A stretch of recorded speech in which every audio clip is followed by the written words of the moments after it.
One of the biggest mysteries surrounding the Bermuda Triangle might have been solved.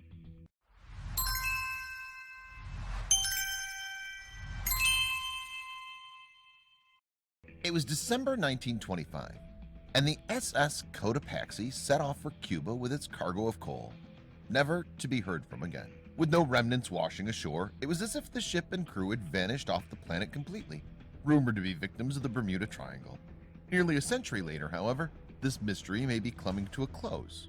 It was November 15, 1918, and the SS Cotopaxi pulled out of its home port in New York, taking to the seas to begin its career as a freighter ship. A freighter is generally commissioned between 25 to 30 years, and with that in mind, one could expect that this new ship would have had its fair share of trading in the years to come. However, this stately ship would soon be rolling through some of the most sinister stretch of waters on the planet. Despite it being one of the newest models to come out of the Great Lakes Engineering Works, the country's leading shipbuilding company, the SS Cotopaxi would quickly meet its match across a fateful expanse of ocean. The ship was quickly tasked with serving routes between the United States and the eastern coast of South America. Given it wasn't crossing the Atlantic, one would expect things to run fairly smoothly for the little ship. However, not even a year into its service, the port workers in Faro, Brazil would see the ship barely afloat. The ship would have to dump over 400 tons of its coal delivery, limping into port with a damaged hull and engine. The following year, the ship would suffer a head-on collision with a tugboat. However, the SS Cotopaxi was able to push on. Yet, even with all that under the ship's youthful belt, nothing could compare it to the situation the ship would find itself in on December 1, 1925. The SS Cotopaxi had established itself as a ship that had laughed in the face of danger many times. Despite its small size, most knew the ship could handle a rough wave or two. However, while on a coal run to Havana, Cuba, at the beginning of December 1925, the ship at last met its match. En route from Charleston, South Carolina, an emergency message described the dire conditions that the ship found itself in.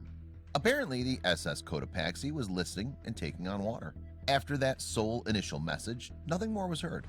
The ship had managed to weather tropical storms before, and many thought that the ship would pull through with ease. However, Havana would be in for a surprise. SS Cotopaxi never touched base with Cuba on their scheduled date of arrival, leaving its client lacking the much-needed coal it was carrying. As of December 31st, the ship was officially listed as overdue. While some might have figured that the ship was just taking its time getting there, others began to fear the worst. While most would think of the vast expanses of the Atlantic or Pacific Oceans as holding the gravest dangers for ships making the crossing, this wasn't the case. The particular expanse of waters that the ship had been on had already garnered quite a reputation throughout the 19th century. From the looks of it, the 20th century would be no different.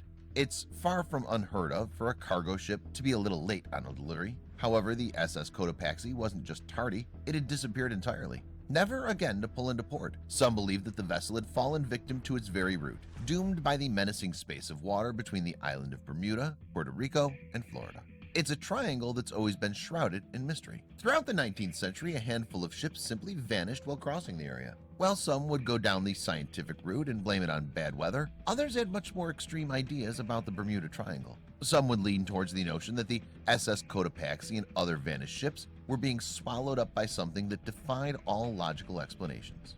For decades, nobody had a concrete explanation as to why ships, and later planes, would continuously vanish when attempting to cross the Bermuda Triangle.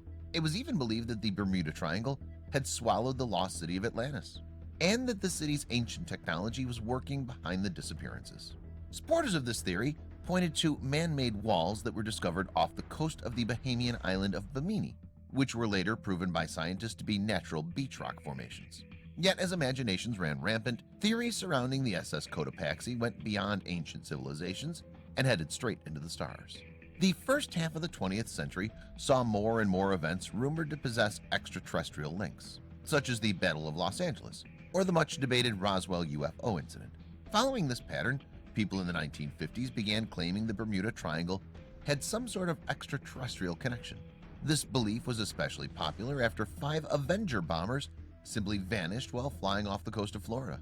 Though these popular theories had no proof to back them up, they propelled the Bermuda Triangle into pop culture.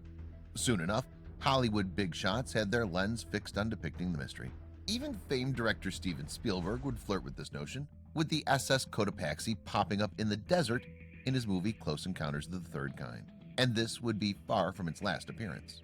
Over the decades, many shipwrecks have been discovered off the coast of Cuba and other areas skirting the Bermuda Triangle. While people were quick to point out that each new discovery may have been the SS Cotopaxi, this has often been little more than a mistake or a hoax. One such glimmer of excitement came in 2015.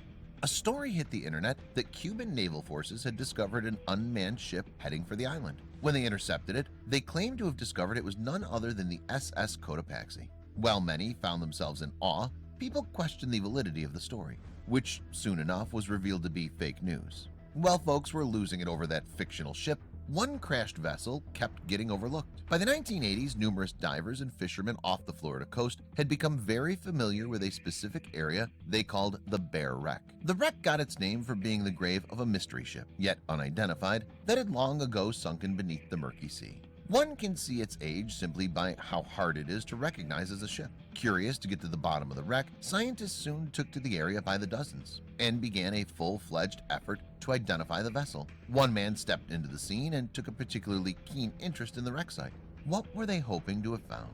Some years after the Bear Wreck was first discovered, Michael Barnett, a respected American marine biologist working at the National Oceanic Atmospheric Administration, took a special interest in the mystery ship. For anyone familiar with the area, discovering a wreck within the bounds of the Bermuda Triangle was like opening up a historical treasure chest. Of all the recorded ships and planes that have mysteriously vanished in the area, where on the charts would this mystery vessel fall? Based off some of the artifacts that Michael and his crew found surrounding the wreck, he began to formulate a hunch that would give him and his crew an intriguing lead. It was time to get up close and personal with this wreck site. Michael Barnett and his team took a dive below for a closer look at the sunken ship. Time had done quite a number on this anonymous vessel, but some pieces of it had remained rather intact. The team members were able to see that even before the ship had been ruffled by waves, its wooden hatch covers, meant to protect the cargo, were already in a very miserable shape. Hatch covers in that kind of shape would be a huge weakness for any ship having to battle a storm. Continuing their research around the wreck, Barnett and his crew then stumbled upon one particular piece of evidence that would leave them dumbstruck. The old ship slumbering on the bottom of the reef was unquestionably a sight to behold. However, to make any concrete connections that would point towards this being the SS Cotopaxi, they would need to get to know the old ship as best as they possibly could. Barnett got his hands on the SS Cotopaxi's original blueprint and descriptions of the machinery on board. Taking this new knowledge with him underwater, Barnett and his crew were able to distinguish some unmistakable similarities between the wreck and the SS Cotopaxi. In fact, the measurements they had recorded over the span of 12 dives, amazingly, all fell in line with the SS Cotopaxi's blueprint descriptions. Despite how promising this find was, they were still missing enough information to prove it was the historical freighter. What Barnett and his crew really wanted to find was perhaps an old sign or a bell with the ship's name written on it. Unfortunately, this was nowhere to be found amid the wreckage. Instead, they stumbled across old pieces of coal by the ship, giving them a jolt of hope. However, the most crucial piece of evidence wasn't to be found below the sea, but in the National Archives of New York. While there, Barnett came across records showing that the families of the crew had sued the ship's company. A carpenter even testified, saying that the SS Cotopaxi and similar ships came with a design flaw, which meant water could easily seep into the cargo hold. Within those same archives, one clue was waiting, one that would determine the identity of this wreck. While on his research mission in the National Archives of New York, Michael Barnett discovered an overlooked distress signal from the SS Cotopaxi on December 1, 1925. It placed the ship just a few dozen miles off the coast of Florida, right at the same time that a gigantic storm was raging. It was January 2020, nearly a century after the SS Cotopaxi had floundered, and they'd found it. Armed with concrete facts, the disappearance of this vessel could no longer be attributed to Atlantis nor aliens. At the end of the day, it came down to a flawed design and some horrible weather. Despite finding the SS Cotopaxi at long last, this is far from the end of the mysteries behind the Bermuda Triangle. A range of ships, aircraft, and people remain completely unaccounted for. One case is particularly tragic and recent. As of today, the link between the Bermuda Triangle and the supernatural has been largely severed in the public imagination. However, that doesn't mean that people have stopped vanishing when they cross the menacing body of water. The notorious triangle was last blamed for an incident in July of 2015 in the small seaside town of Jupiter, Florida. This modern tragedy associated with this unexplained Atlantic phenomenon all began with a present. A loving grandfather named Rick Kuntzis had nothing but the best in mind when he gifted his grandson, Often Stefanos, with something truly amazing in June of 2015. In this grandfather's mind, his 14-year-old son was ready to man a 19-foot boat. After all, Austin Stefanos was no average kid. He was already a licensed boater, and his grandfather had confidence in his abilities. On July 24th, Austin met up with his best friend, a fellow licensed boater called Perry Cohen. The two had an amazing day planned out. They were going to take Austin's new boat out to sea for a day of sailing, hopefully to catch some fish along the way.